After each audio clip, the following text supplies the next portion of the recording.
Chair, we're now live. Good morning and welcome to the Lincolnshire Fire and Rescue Pension Scheme Board meeting on the 4th of October 2024. I'm excited to say this is my first meeting as Chair, having been elected at the previous meeting and assuming the role as it alternates between the employer and employee representatives on an annual basis. So if we'd like to proceed to the agenda. Apologies for absence and introductions. I think everybody knows each other. Apologies, we have Councillor Corey's notified us that she'll be late due to a prior engagement. Are there any others? No others received, Chair. Thanks, Tom. Next, declarations of interest. Does anybody need to raise any declaration of interest at all? Okay. So to move on to the minutes of the previous meeting on the 6th of March, to agree them for accuracy, this is page, agenda item 3, page 3 of the pack. First page, page 3, for accuracy. Agreed, there's an action on there that the board plan needs to be updated to state that the TPR pensions regulator had confirmed the government's and administration survey would not go ahead this year. Has that been carried out? Thank you. Page 4 for accuracy.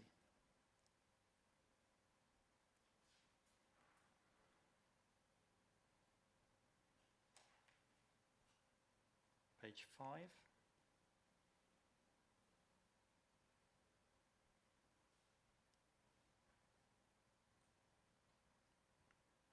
Page 6.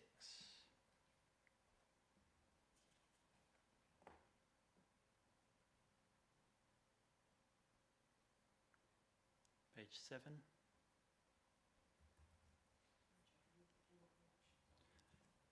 Actions on page 4. Oh, okay, yeah.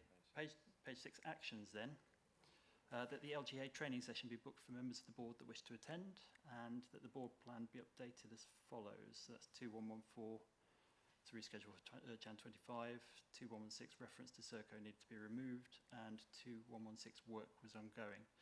I know we've had a quick look at the plan, and in terms of the reference to Serco that hasn't yet been removed, but we'll address that when we come to the plan. The LGA training session, all booked, yeah, and we've noted that places are very limited now. Yeah. Okay, back to page 7 for accuracy.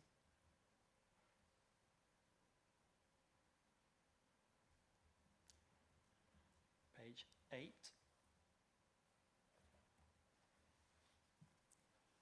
And if everybody's happy, we'll accept those minutes as a true record of the previous meeting. Do we need to propose and second, or? So if we could have a proposer and second.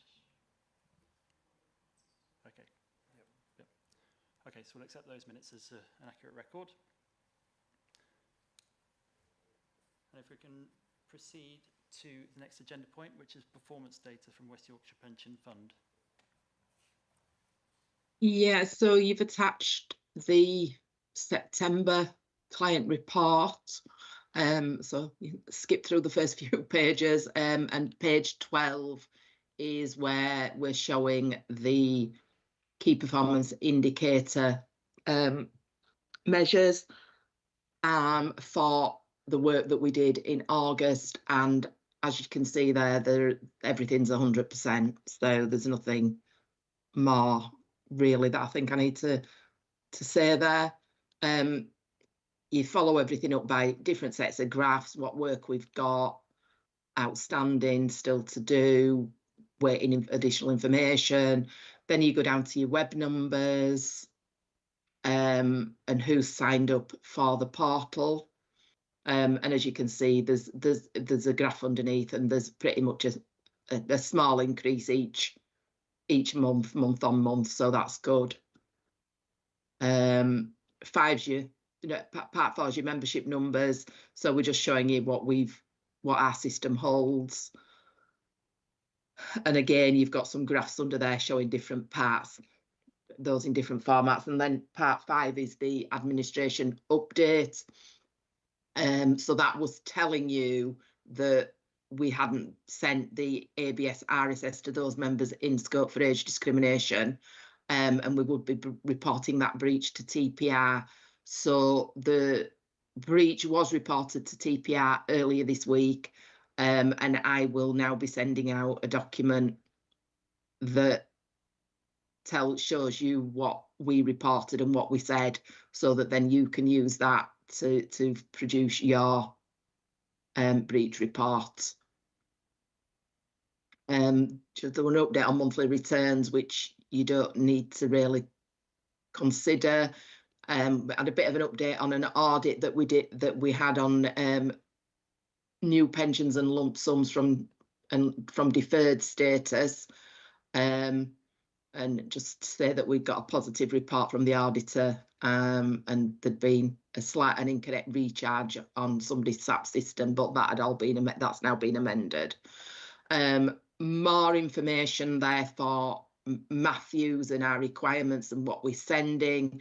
So that's really an information piece, and you know, kind of the people who are dealing with Matthews for Lincolnshire Fire need to be past this information and to be aware of all that content.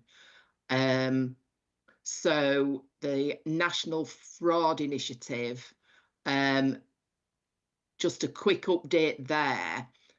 We've pulled the reports that we need to upload on the 30th of September, but there have been problems with the NFI site. They've had some technical difficulties, and we haven't actually been able to submit.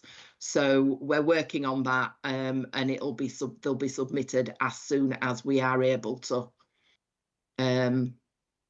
So then it's just some staffing news, and then the information that we supply on kind of the communications and training that we've done. So we did some employer training sessions in August, and then we've also running some more in September and October, some on different subjects. And then for just to let you know again that we've set up some more retirement planning seminars, whatever you want to call them, for members with Affinity Connect. They've done quite a number so far for us, and they've been well received. So our ask here is that you just make sure that this is communicated internally, so that your members know about these sessions and can sign up if they want to. Followed up by just some meetings that were attended, and then it's just some kind of short feedback on the annual survey that we sent out. And again, then there's a member update where for one of your cases we'd spotted an error on the pension benefits. So it's all been recalculated with the new pension in payment and the arrears sorted, and we sent a letter to the member apologising and explaining what had gone on. And then the kind of final point from us is just a short IT update that we'd had the system surveillance audit carried out, and it was successful, and we're continuing with our certification there. So after that, everything else is the normal standard generic stuff. But you will know at 10 we have informed you about the ABS breach for in-scope members in the overriding disclosure timeframes. So normally there'd be zeros in there, but we have reported in there that breach has occurred. And then everything else, the calendar of events, and we've just, again, at part 12, we just duplicate information out of the bulletins, which I think Liz is going to cover anyway. So that's our update. If anybody's got any questions on any of that. Yeah, thank you, Helen. So just for the room, I wonder if it's worth capturing an action with regard to point 5 of the report, when your breach report is submitted, in terms of our need to respond to that. So capture and action, we'll pick that up. And I have a question around the satisfaction surveys. Can you just describe a bit more about the how they take place? Because I don't feel I've been aware of them or been contributed to them in any way. I think you're asking somebody that don't know. They're sent out by email to, this is my understanding, they're sent out by email to whoever we've got registered. And I think they have been mentioned 2 or 3 times on our hot topics as well. And we do say that a fire authority can send more than one submission, depending on, you know, because people work in different sections and have different experiences, that, you know, we're happy to have multiple submissions from one FRA. Or you can, obviously, you could just do all interested parties together and submit one, whatever you felt was appropriate. But yeah, I think it's been mentioned a time or two, and I think it's in the minutes of the last client meeting in July as well. Yeah, thank you. That actually clarifies it. I didn't really understand the purpose of it. Liz informs me that we have responded, so that's great. Thank you. Yeah. Any other questions at all with regard to that report from West Yorkshire Pension Fund? No. Happy to proceed then. So, to agenda point 5, current issues, with an update from Liz, please.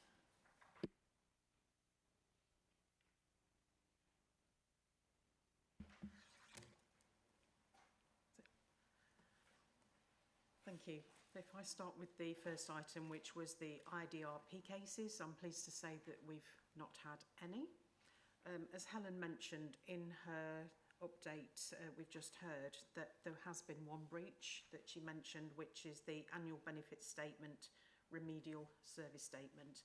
So there's the statutory deadline of the 31st of August 2024, and that was for a combined annual benefit statement, remedial service statement for those in scope of remedy for their rolled back position.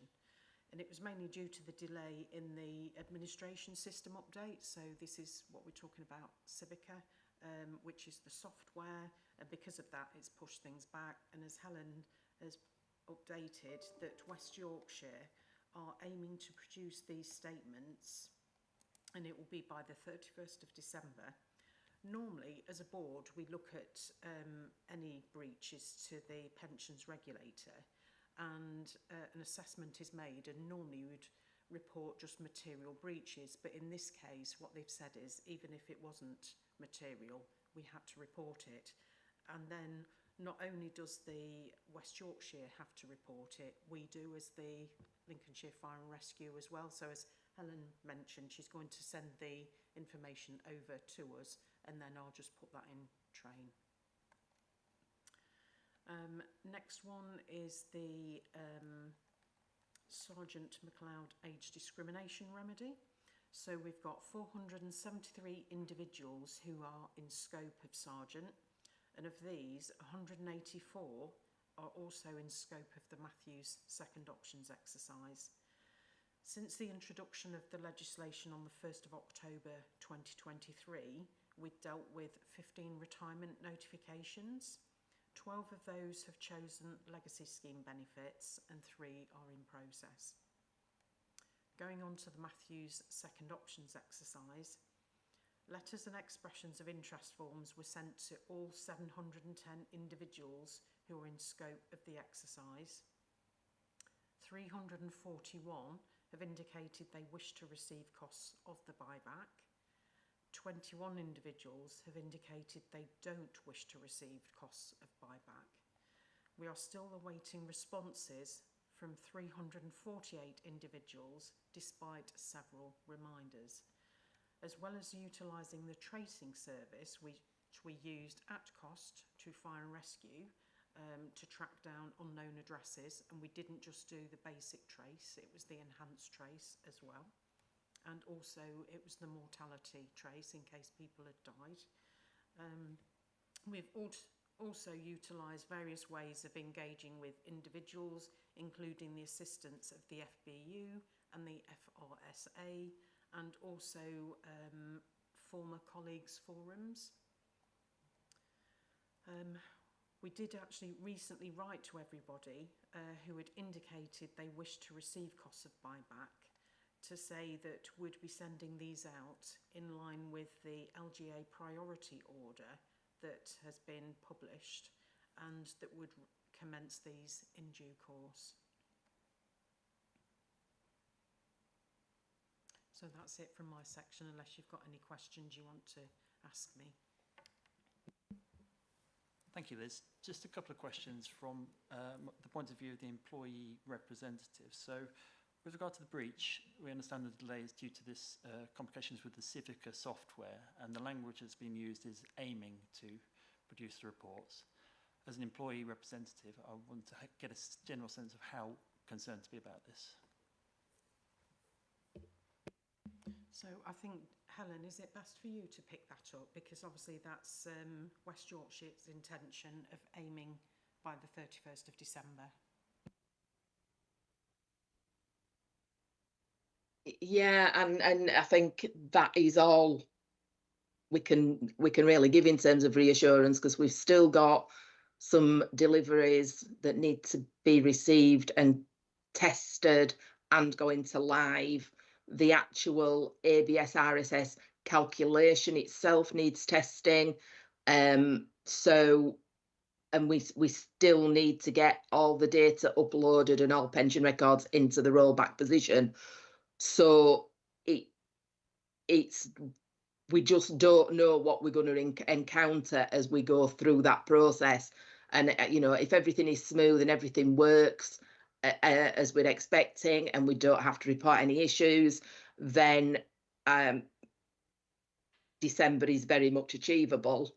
If we encounter unknowns and these take time to resolve, then we just don't know whether that's going to happen or not. So, you know, December is what we're working to, but in terms of the RSS, we do have until the 31st of March 2025 to provide before we actually get into a breach position. Okay, thanks for that, Helen.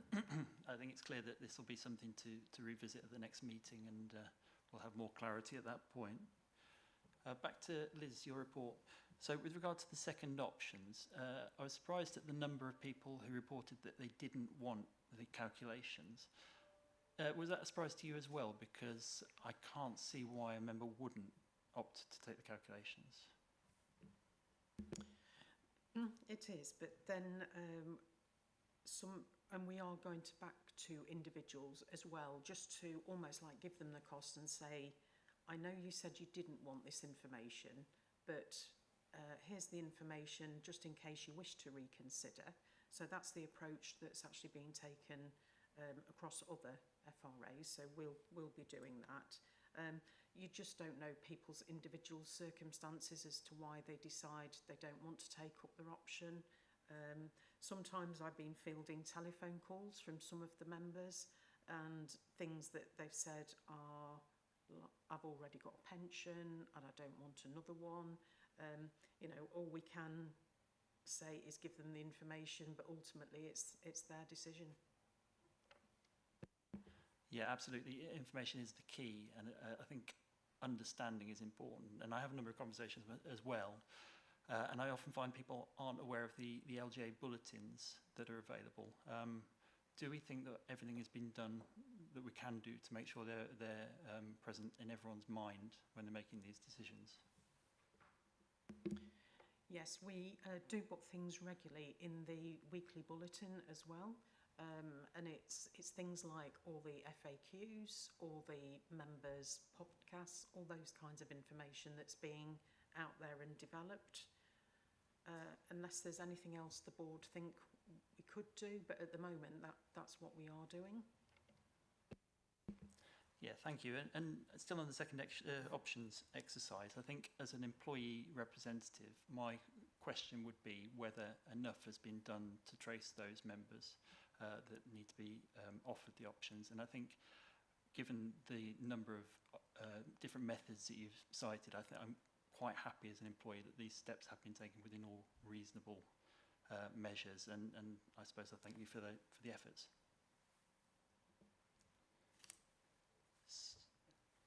So, Mark. Yeah, just in regards to the employer side, I just want to echo that point really. Just a huge thanks for the team in regards to reaching out as much as we can with the various different platforms, recognising it was always going to be a challenge in regards to throwing the net out there. So yeah, just thank you for all your efforts on that. Okay, so no further questions for Liz on her report. So to agenda point 6, which is the Fire Pension Board plan, which is section 6 in your agenda pack.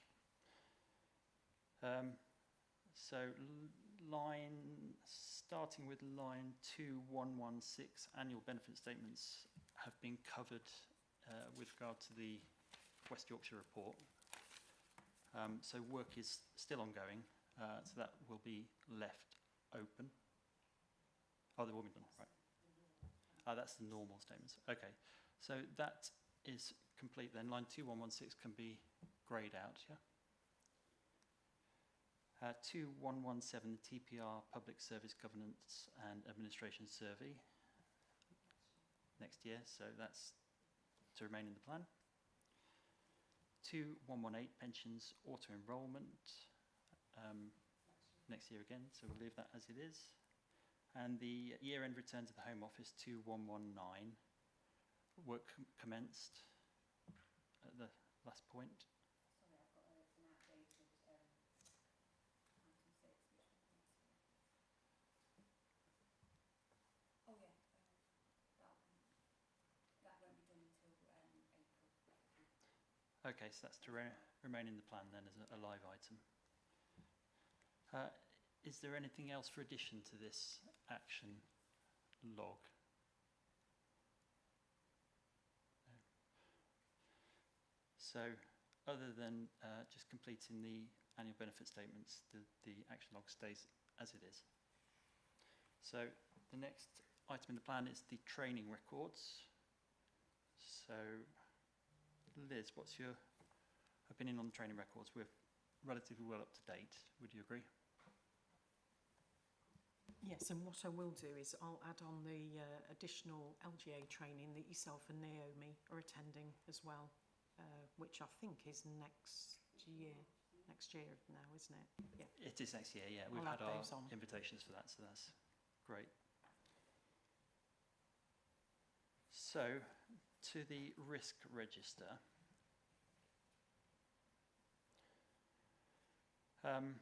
If we look across all the residual risks, there are no red residual risks, which is reassuring. Now, we had some discussion about A4 and A5. There was an agenda point from the previous meeting to remove the reference to Serco. Now, if we look at these two lines, they are quite similar in theme. And in removing the reference to Serco, I think effectively we cover all the points of that, what would have been in that line in A5 are covered by A4 anyway. So I think if we're all in agreement, we'll eliminate A5, leaving A4 to cover all those risk points. And in terms of the residual risk, if we adopt the greater of the two values, to give us an overall risk rating of 6, which would still be an amber risk, that would be acceptable. Do you have any update on the issues within that risk item? Yeah, just for clarification as well, the reason why we're removing Serco is that actually the Serco services transferred back to the council on the 1st of April 2024, and that's why we're removing that, so it's all LCC now. In terms of the updates, it's just literally a team of 3. So we've got myself, we've got another HRBP colleague, and then we've got the individual that came across as project support from Serco that is actually working alongside us. So when it talks about recruiting, technically we didn't recruit, it's just that that person just came across. We do have another individual that was working on the project that is on long-term sick. We're unlikely to get that person back for the remainder of this year, but that's another resource that we could potentially get. And there was just then a paper that has gone to Resources leadership team that is being considered about sort of the medium and longer term strategy for dealing with fire pensions. Thanks, Liz. And from your report, I'm quite happy that action's been taken, but I think it's appropriate to leave it as it is on the risk register. Because it's my first time running this meeting and reviewing the risk register, is everyone happy that we've covered the subject of the risk register adequately, and is there any further discussion that needs to be had? No, I think for me, just making sure that we are clear on the articulation, which I think has gone through, is the risk in regards to the demand that is placed upon within West Yorkshire and LCC in regards to the timelines, particularly up until March 2025, and to ensure that we've got that demand and that skills is matched with the resources that's coming through. So I think that's really kind of what it is articulating in regards to that. And I know some of the mitigating work that LCC are doing in regards to potentially putting in a business case to ensure that that support does continue. So I think that's a recognition of LCC's control measures and contingencies putting in place there. Thank you. Okay then, if we continue to the next point of the agenda. These are the fire pension scheme bulletins and a report from Liz. Thank you. So the full updates went out in the pack, the board pack, but I just wanted to pick up a few of the points just to highlight them. So going back to the June bulletin, and this is in relation to the Matthews second options exercise, and it referred to the application of interest when they're purchasing service by either a lump sum or they're doing periodic contributions. And this is covered in the FPS 2006 regulations about when that should start from the interest. So if the member is purchasing their service by lump sum, then interest should be calculated up to the date when the lump sum is paid. And if the member is paying by periodic contributions, then the interest is calculated to the date the member elected to join the scheme. That's the date they signed and returned their claim form. Just picking up one item from the July, sorry, did you want to ask? No. One item from the July bulletin, again, we're on the Matthews second options exercise. So I'd mentioned earlier the fact that for all of those that said they wanted the cost to consider the buyback of the pension, because just for clarity as well, what they're doing is, for the buyback under the second options exercise, it's for service for when they joined the service. And of course we've got some going back to the 1960s, 1970s, which is causing issues because of course payroll records we'd only keep for 7 years. So this is why it's a bit of a challenge. But there are assumptions we have to make in light of the lack of any information, and that's 25% of the whole-time salary, and we've got all of the information about whole-time salaries, so we're not left thinking what on earth we're going to do. So as I mentioned, there have been challenges about getting all that data together, and we are going to be starting processing in that priority order.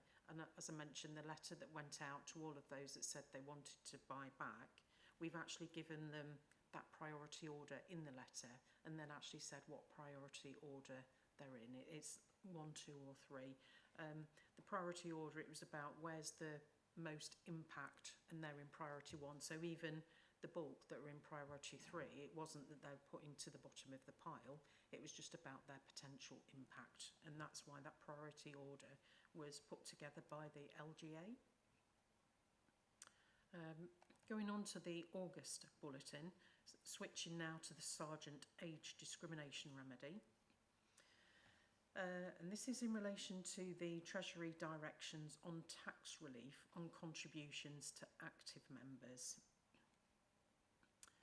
The Treasury confirmed that they're making amendments to these directions to allow members to be treated in the same way as non-active members. So those are people in the deferred pensioners and beneficiaries categories. And that means that any adjustments to contributions can be done at source. Currently, the tax relief for active members can only be done through PAYE or self-assessment. As the directions will not be laid before Parliament until the autumn, Treasury have confirmed that they are content for scheme managers to implement the amended directions in advance of them going through Parliament.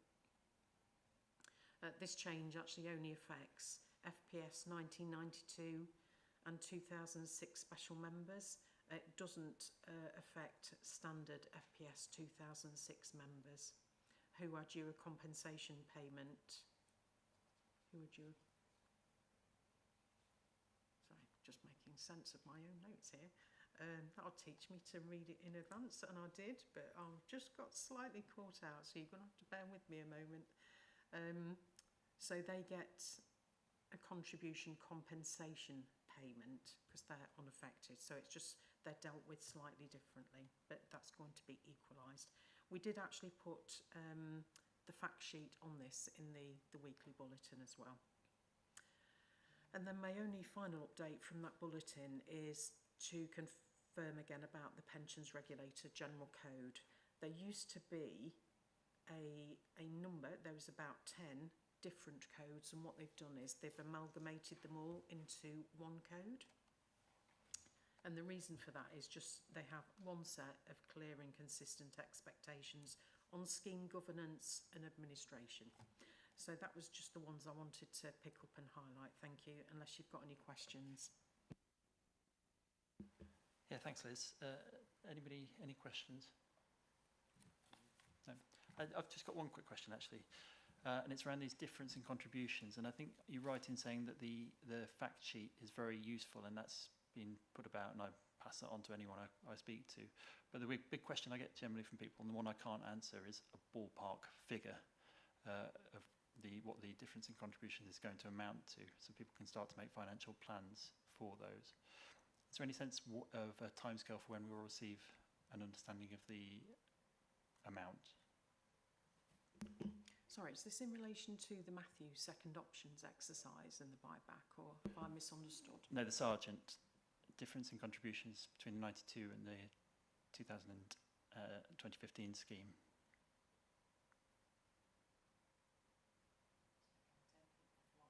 Yeah, okay. Yeah, no problem. Yeah, we'll cover that later. So if everyone's happy with that, we'll go to point 8 on the agenda, which is the Fire Pension Officers Group, with an update from Helen.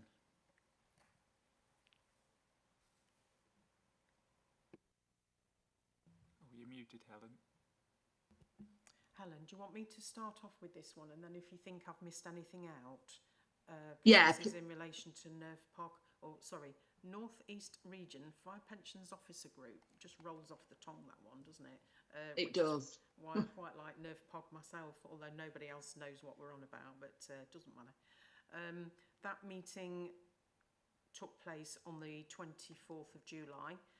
So some of the key points out of there, in relation to Sergeant, it was about, and was talked before, about signposting to member videos and the remedy FAQ. So again, everything like that we put in the weekly bulletin. We can lead a horse to water, we can't make it drink. We can make that information available, but if people read it, that's fantastic. If they don't, they've been provided with the information. Treasury confirmed that funding for compensation is going to be met by the government through AME. That might make more sense, Naomi, to you than it does to me. LGA compensation, so we've just talked about that, and HMRC funding guidance. So that guidance has been done at scheme manager level and also member guidance. If there's any member guidance, we always put it in the weekly bulletin.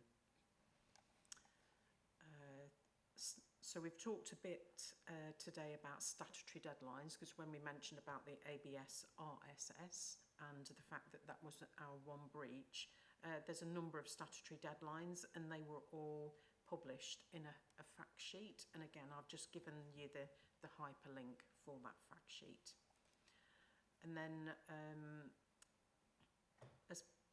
there's the immediate, again, we've just talked about it, which was the immediate choice remedial service statement rollout.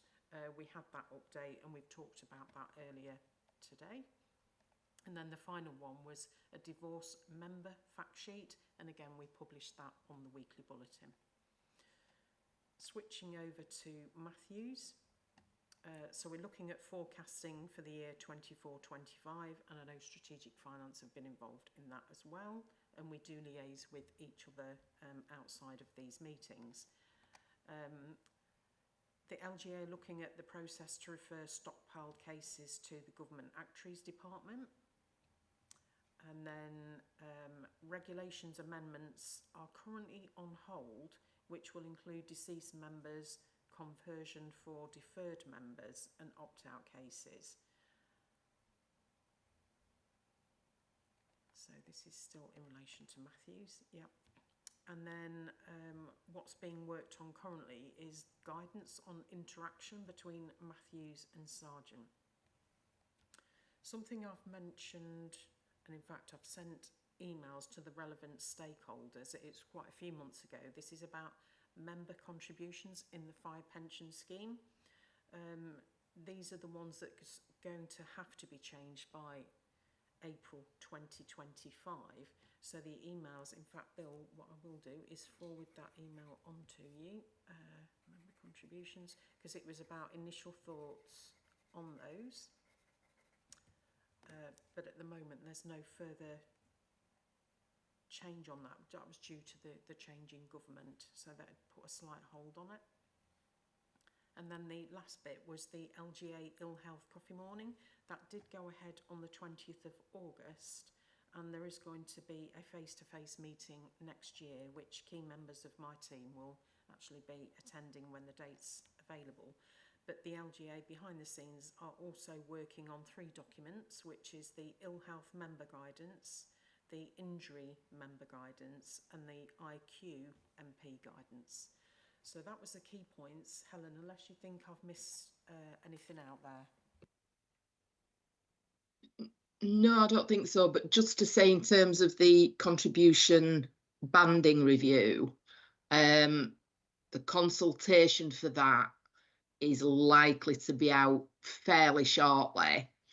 But I think Home Office have now said at the conference in September that they've pushed the date back, and it's looking to come in the 1st of October 25, not the 1st of April. And they've done some work that says that there is no impact on members and the contribution rates by putting that 6-month push back in. So if people are not aware, as a result of the last valuation, there's the cost is supposed to be 13.2% of how they establish everything, and so the contributions from members needs to be this 13.2 average, and according to the last valuation, it was 13. So Treasury have instructed Home Office that they need to look at changing the contribution percentages paid by members to meet this 13.2% standard, and this is what they're doing, and they're putting, and as I say, so they're looking at the actual contribution rates, but they're looking at the bandings, they're looking at, because the first band within the contribution bandings for the 2015 scheme, there's pretty much nobody in it, that you only ever get somebody in at kind of trainee level, and by the time they've moved out of fire to trainee, they're into the next band, so they're looking at, do they remove it completely, do they expand it so that it covers you know, up to say potentially firefighter competent, or you know, and a few different options, but bearing in mind that the need to retain firefighters in the pension scheme, so they don't want to be doing anything that would have more members opting out, because obviously that then defeats the whole point of part of what they're doing, because they need that income in from contributions to hit the targets. But they also don't want to do something that would mean that somebody going for a promotion by changing the band actually means that the take-home pay is lower. So they've had the government actuaries department involved in putting information out there, and the scheme advisory board have been involved and given feedback. And as I say, there's now then going to be a consultation document out for everybody to see and respond to. Thanks for that, Helen. So that was actually point 8 on the agenda. Point 9 is the update from the Scheme Advisory Board. Is there anything in addition to what you've just told us? Let me just, I've got me.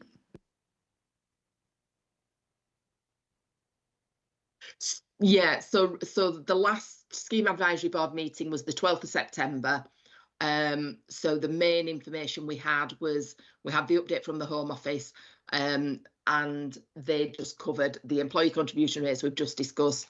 They gave Scheme Advisory Board an idea of their work plan, but I think that work plan is going to be public. Well, you would be able to see it if you wanted to, because they also covered the work plan as part of their segment at the annual meeting. And generally the slides and everything that are produced at the annual meeting are published. So if anybody wanted to look, they could. Update, the LGA just gave an update on what they'd completed since the last meeting, what the pressures were, what they were working on. And then the only other item really, because they had the administrators and software suppliers giving updates, was that they're looking at producing some induction material for board members to try and assist with the kind of knowledge aspect of everything. And so hopefully something will be coming up about that, you know, when they've moved it to the appropriate point. So that was all really from the Scheme Advisory Board. Brilliant. Thank you, Helen. Any questions on that report? No. Okay, so that's the meeting pretty much done, except for the date of the next meeting, which is the 10th of January 2025. And all that remains is to thank you all for coming or watching online. Thank you. Right, thank you. Thanks. Bye.